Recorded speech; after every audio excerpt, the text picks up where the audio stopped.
ما هو سر الإعجاز العددي العجيب في سورة الكوثر والمتعلق بالرقم 10؟ سورة الكوثر هي أقصر سورة في القرآن، عدد كلماتها 10 كلمات. الآية الأولى منها تضمنت 10 حروف، والآية الثانية أيضا تضمنت 10 حروف، حتى الآية الثالثة تضمنت أيضا 10 حروف. أكثر الحروف تكرارا في هذه السورة هو حرف الألف، وقد تكرر فيها 10 مرات. الحروف التي ورد كل واحد منها مرة واحدة في سورة الكوثر عددها 10. جميع آيات السورة ختمت بحرف الراء، وترتيبه الهجائي بين الحروف هو 10. وسور القرآن التي تنتهي بحرف الراء عددها 10، آخرها سورة الكوثر. فما هي حقيقة الرقم 10 داخل السورة؟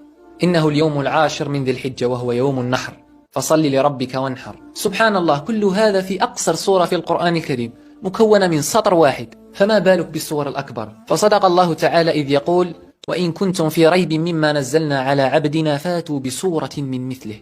سقانا الله وإياكم من نهر الكوثر.